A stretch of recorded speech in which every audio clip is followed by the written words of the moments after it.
அனைவருக்கும் காலை வணக்கம். இன்றைக்கி பிப்ரவரி 10 திங்கட்கிழமை. இன்றைக்கி பார்த்தீங்க அப்படின்னா மருத்துவ நோபல் விஞ்ஞானி ஜான் பிராங்க்லின் எண்டர்ஸ் அவருடைய பிறந்த தினம் என்று. இவர் அமெரிக்காவை சேர்ந்த ஒரு உயிரியல் விஞ்ஞானி. ஜான் பிராங்க்லின் எண்டர்ஸ் அமெரிக்காவில் பிறந்தவர் 1897 தந்தை ஒரு வங்கியாளர்.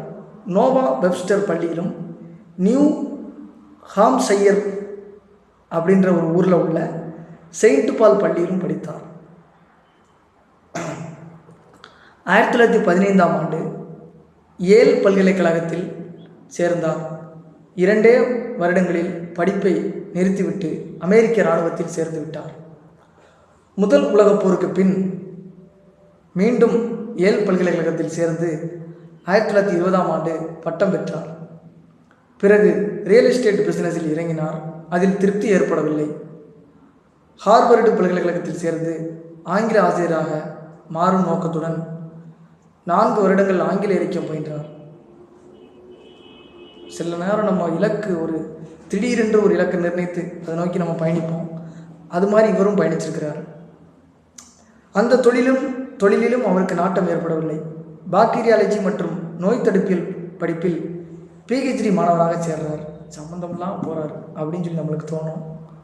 ஆனால் அவர் சம்மந்தப்படுத்தியிருப்பார். அதுதான் படிப்பு. படிப்புக்கும் வேலைக்கும் சம்மந்தம் இல்லைன்னு சொல்லி எவன் சொல்கிறானோ அவன் படுமோசமான அயோக்கியன், அவன் படுமோசமான முட்டாப்பையன், அவன் படிக்கிறதுக்கும் லாயக்கில்லை, வேலைக்கும் லாயக்கில்லைன்னு சொல்லி அர்த்தம். இதெல்லாம் மாணவர்கள் கேட்டுக்கிட்டு இருப்பீங்க. அவங்களுக்கு அதுதான் அயோக்கியர் அப்படின்ற ஒரு வார்த்தையை சொல்கிறதுனால தவறெல்லாம் கிடையாது. அயோக்கியத்தனங்கள் அப்படின்றது ஒரு பார்லியாமெண்ட்ரி வேர்டு, ஒரு பாராளுமன்ற ஜனநாயகத்தில் பேசக்கூடிய ஒரு வார்த்தை தான். நகர்ப்புற உள்ளாட்சி தேர்தலில் போன முறை சென்னையில் ஸ்டாலின் பேசினார். இப்போ தமிழக முதல்வராக இருக்கிறவர். அதுக்கடுத்து இப்போ இந்த டெல்லி சட்டசபை தேர்தலுக்கு பிரச்சாரத்தில் அமித்ஷா உள்துறை அமைச்சர் விளக்கமாற கொண்டு அடித்து ஆம் ஆத்மி அகற்றப்படும் அப்படின்னு சொல்லி கூட சொன்னார். அதுவும் ஒரு பார்லியாமெண்ட்ரி வேடாக தான் படுகிறது. அவர் விளக்கமாறுன்னு சொல்லலை, துடைப்பம் அப்படின்னு சொல்லி சொன்னார். அவ்வளோதான். என்னென்னா துடைப்பத்தை தான் அந்த ஆம் ஆத்மி கட்சி இதாக வச்சுருக்குது, சின்னமாக வச்சுருக்கிறார். ரைட். 1930 பாக்டீரியாலஜி, பாக்டீரியாக்களால் ஏற்படும் நோய்கள் குறித்த ஆய்வு கட்டுரையை சமர்ப்பிக்கிறார்.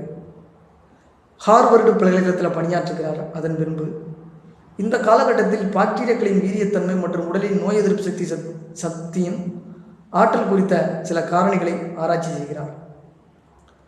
1938 தன் குழுவினருடன் இணைந்து பொண்ணுக்கு வீங்கிய அம்மை, இப்போ இந்த தடுப்பூசியை தேசிய தடுப்பூசி அட்டவணையில் சேர்க்கணும் அப்படின்னு சொல்லிட்டு தமிழக அரசு போராடி வருகிறது என்பது குறிப்பிடத்தக்கது. அந்த நோயை குணப்படுத்தும் நோய் எதிர்ப்பு சக்தி மருந்தையும் கண்டறிகிறார். 2ஆம் உலகப் போரின் போது அமெரிக்க இராணுவத்தின் தொற்று நோய்களுக்கான பிரிவில் ஆலோசகராக பணியாற்றுகிறார். 1946 பாஸ்டனில் உள்ள குழந்தைகள் மருத்துவ மையத்தில் தொற்று நோய்கள் குறித்து ஆய்வு செய்யும் ஒரு ஆய்வகத்தை நிறுவுமாறு கேட்டுக்கொள்ளப்பட்டார். மனிதனுக்கு வைரஸ் கிருமிகளால் ஏற்படும் நோய்கள் குறித்து இவரது வழிகாட்டுதலின் கீழ் மிகச்சிறந்த முறையில் ஆய்வுகள் மேற்கொள்ளப்பட்டன. போலியோ தடுப்பு மருந்து தயாரிப்புக்கு காரணமாக அமைந்த புதிய ஆபத்து இல்லாத போலியோ மைலிட்டிஸ் வைரஸ்கள் உற்பத்திக்கான ஆய்வுகளுக்கான DH வெல்லர் மற்றும் FC ராபின்ஸ் இவருடன் இணைந்து இவருக்கு 1954 மருத்துவத்துக்கான நோபல் பரிசு வழங்கப்பட்டது. இவர்களது ஆராய்ச்சி மூலம் விஞ்ஞானிகளால் போலியோ வைரஸ்கள் அதிக அளவில் உற்பத்தி செய்ய முடிந்தது.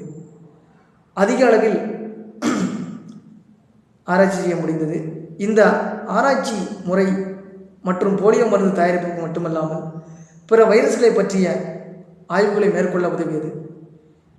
70வது வயதில் அதிகாரப்பூர்வமாக பதவி ஓய்வு பெற்றார்.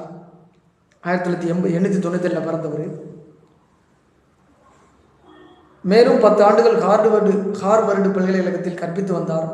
குழந்தைகள் மருத்துவமனையில் தனது ஆராய்ச்சிகளையும் தொடர்ந்து மேற்கொண்டார்.